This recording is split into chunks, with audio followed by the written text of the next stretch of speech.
The Apprentice is back tonight. 18 brand new candidates battling it out for the opportunity of a lifetime. Well, Lord Sugar's aide, Tim Campbell, joins me now. So good to see you. You're not going to ask me to yodel, are you? I won't ask you to good. yodel. That's good. Not no, I will not do that to you, but that looks such good fun. That just shows you they never know what's going to happen to them when they come into this. Listen, curveballs are coming from left and right this series. Series 19, it's unbelievable. One, it ages me tremendously, but also it's a testament to how powerful the show is in terms of... We always talk about the American dream, right? But we've got a British dream about young people who can come from anywhere, not always that young, but they can come from anywhere with an idea and get investment from one of the UK's and the world's most successful businessmen. And £250,000 doesn't help either. Right? Well, exactly, and they get the chance to be on the telly, to have a bit of fun, to be completely stressed out and to make us all laugh, which is great. But, I mean, you, first winner, of course, first winner of the show, and I think it's great that you've come back to be an aide, you know, to be at the right-hand side of Lord Sugar. We both got into trouble, right? Lord Sugar, we don't want to get into trouble. It's fortunate because I can offer that perspective. Exactly. Because myself and Baroness Brady, who is amazing and been so helpful to me on the show, we're there simply to give Lord Sugar feedback on the candidates. And sometimes it's necessary to tell a different version than the candidates have because their perspective may be slightly different, right? Indeed. But we're there to be the silent ones behind the scenes. But unfortunately, sometimes we see them up to acts and we can't believe what they're getting up to. I just know I'd be a very rubbish poker player because you see expressions on my face because I'm like the viewer watching.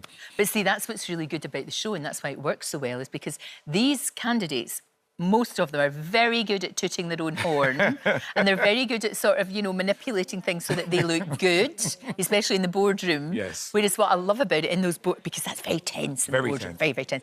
But you can sort of go, excuse me, actually. That was not what exactly we thought. thought. What happened? Listen, it's great that we've got a show that's attracting over 6 million people, particularly young people. Yes. There are 1.6 million young people watching the show. That's brilliant. Which is brilliant. Fantastic. And I think it's good that they can see sometimes what to do, and business is not always talked about in schools and an education perspective, but also what not to do. Make sure you tell the truth, make sure you know your numbers, and if you've got an idea, you should have the confidence to go out and potentially get investment from a wonderful man like Lord Sugar. Because that's one of the things that's really weird is when they actually come down, you know, if they get to that stage of the competition and then they've got to sell their idea. Yes. And sometimes they've just not thought it through. And you think, for goodness sake. But you know, right, you've been doing this game for a little bit. You get people who are really confident about what they do outside, but they come into this domain where there's a camera, there's pressure, and they don't know how to act. And unfortunately, sometimes that leads them to make some slight mistakes. Yes. And we have to help them and guide them through.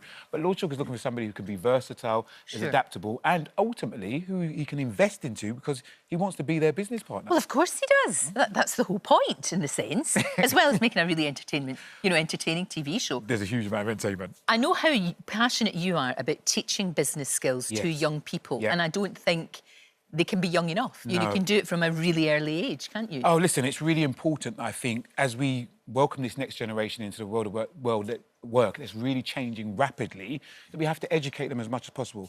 I do a huge amount with schools, with the government around T-levels, the Gatsby Charitable Foundation with Lord Sainsbury, who used to be the ex-minister, about making sure that young people have many opportunities as possible. Because when we were growing up, the only route my mum dictated to me was, you're going to university. And that was OK, it worked for me. Sure. But that may not work for everybody. And we've got now a vast range of technical education, which is T-levels or apprenticeships, not on the television, real apprenticeships outside, that they can go and do work. And I think that's important, that there's different options for people, right? No, definitely. And people should have ambition or want to be the best that they can be, no matter what the field might be. And we should help them to do that, right? So the platform of the Apprentice is great for people who want to get involved in business, but not everybody may want to do that. So therefore, if you're going to go off to be a marketeer or work in business elsewhere, you should have an education programme that's supporting that. And thankfully, we have a system that is encouraging of that, which we need to do as much as we can. And you've got all this knowledge and you're passing it on, which is fantastic. So successful businessman. Yes.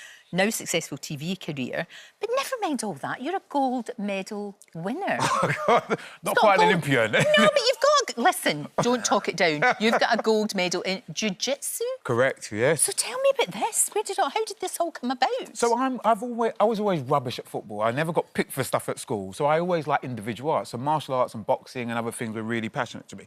And as I get to that age now where we get closer to 50, you start to think, Dr Hilary's advice is going to be really important, right? So I wanted to find something that was going to stretch me ever so slightly, and Brazilian Jiu-Jitsu came along. Brazilian Jiu-Jitsu? So it was fantastic. So I think actually it's really important for women to think about this as a potential option, because it teaches you to be in quite vulnerable positions where somebody might be holding you or taking you in a certain direction, and giving you the confidence to get out of that. And particularly young men as well should also think about it, because there's a lot of negative stuff around young men around where they find role models and get confidence from, with the negative stuff around incels and Andrew Tate. And I think Brazilian Jiu-Jitsu, the stuff that you can learn about how you can support yourself and help others if necessary, I think it's very important for young men to think about. I love it. I need to do more on this. You should. We should actually do something on this. You can teach me things. OK, so imagine someone's going to pull you in a direction that you don't want to go, right? Right, OK. So I'm going to take your wrist. Take my wrist. Yeah, all you need to do, bend it towards my thumb. That way. Oh, that way? Yeah. See, I'm rubbish. Yeah, and pull it towards you now. Right. I can't. You can't get me? So Just if you that? lift your elbow. Lift my elbow? Yep, boom. Oh, you're right. There you go. Because you get out. You get out. You're clever. Everybody grabs you up, lift your elbow. Just lift your elbow like that. And then if you want to follow through, just be careful afterwards. Run. Right. Just Run. Yeah. Run is good. Always run. Lift your hand and run. Absolutely. Right, I need more of this. This is brilliant. No, it is. It's true, and it's so helpful. Very important. Just small little things that can help you. Well, that's a wrap for this video. We hope you enjoyed it. We have all the best moments from the show right here on the channel, and if you like this video, then we think you'll love this one. See you next time.